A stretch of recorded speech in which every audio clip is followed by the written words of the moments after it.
नमस्कार दोस्तों, आप देख रहे हैं न्यूज़ अपडेट। आज अब जानेंगे कि किस प्रकार से लॉकडाउन के दरमियान फंसे बिहारी मजदूर की दर्द। विशेष ट्रेन से बिहार लौटे मजदूरों का छलका दर्द। कहा पेट की आग बुझाने के लिए सड़क से उठाकर जूठन खाना पड़ा, अब नहीं जाएंगे शहर। कोरोना के कहर ने यह दिखा दिया कि आखिर गांव घर क्या होता है। लॉकडाउन के दौरान घर परिवार से सैकड़ों मील दूर रहने के बावजूद मज़दूरों ने यह दर्द और करीब से महसूस किया। इसी प्रकार से जयपुर से ट्रेन से बिहार लौटे मज़दूरों ने एक सुर में कहा कि घर लौटने के पीछे केवल एक ही मकसद रहा कि जब सभी तरफ से जीने का सहारा ख़त्म हो गया तो अंत में घर ही एक सहारा बचा था। पैसे की कमी, घर में ही रहने के कारण हम लोग बाहर कमाने गए थे, मगर इस मुसीबत में घर ही सबसे ज़्यादा काम आया। मज़दूरों को इस बात की कसक ज़रूर है कि घर पर काम की कमी ज़रूर है, मगर किसी तरह घर पर ही रहकर खेती किसानी कर घर वालों का पेट पालेंगे। हालांकि उनके प्रखंड स्थित क्वारंटाइन सेंटर में इन सभी मज़दूरों को निर्धारित समय तक रखा जाएगा, मगर सभी इस बात से बहुत खुश है कि अब वे अपने घर लौट चुके हैं। मेहनतकश मज़दूरों को बेबसी ने ऐसा घेरा कि हौसला भी हाँफ उठा। सिर्फ ज़िंदा रहने के लिए क्या कुछ नहीं झेला। पास में ना राशन था और ना पानी। कई कई दिन भूख की मार सहते हुए गुजारे। एक वक्त तो ऐसा भी आया जब पेट की आग बुझाने के लिए सड़क से जूठन उठाकर हलक से उतारना पड़ा। लेकिन जिल्लत भरी इस लाचारी ने यह संकल्प दृढ़ कर दिया कि अब चाहे कुछ भी हो अपने गांव घर लौट जाएंगे और फिर कभी लौट कर नहीं आएंगे।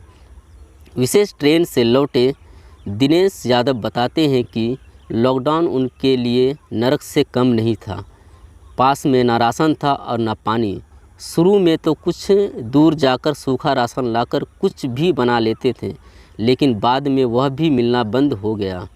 करीब 10 दिन चना और पानी से गुजारा करना पड़ा।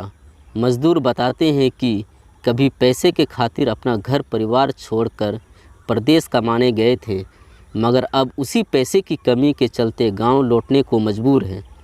ज़्यादातर मज़दूरों का कहना है कि जहां नौकरी कर रहे थे, लॉकडाउन के चलते वहां से बाहर का रास्ता दिखा दिया गया। इसके बाद जब पैसा था तब तक ज़िंदगी चल रही थी, मगर पैसे ख़त्म होते चले गए। ऐसे में घर लौटने के अलावा कोई और रास्ता नहीं रह गया था।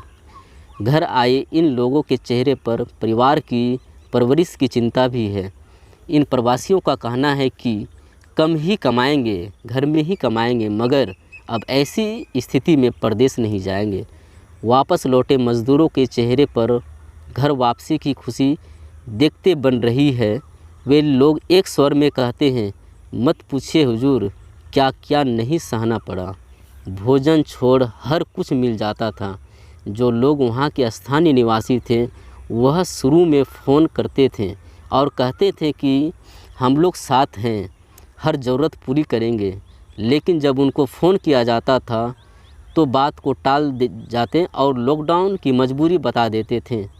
धैर्य रखने को कहा जाता था, आखिर धैर्य कैसे रखें। आज उनका परिवार भूखमरी के कगार पर है।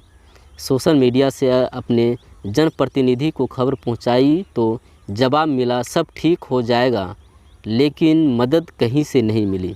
देर से ही सही अब घर पहुंच गए हैं। लगता है जेल से आज़ादी मिल गई है। इनका कहना है कि सुबह से भोजन वाली गाड़ी का इंतज़ार करते 1-2 कलछुल चावल और दाल मिल जाता था। शाम को तो भोजन मिलता ही नहीं था। जितने भी साथी थे सभी बेरोजगार। कोई किसी की मदद कैसे कर सकता था। ज़िंदगी मानो नरक हो गई थी। अब जबकि गांव आ गए तो नमक रोटी खाकर रह लेंगे, लेकिन अब नरक में नहीं जाएंगे। तो दोस्तों, ये था कुछ मज़दूरों की कहानी। इसी तरह हमारे साथ बने रहें और देखते रहें न्यूज़ अपडेट।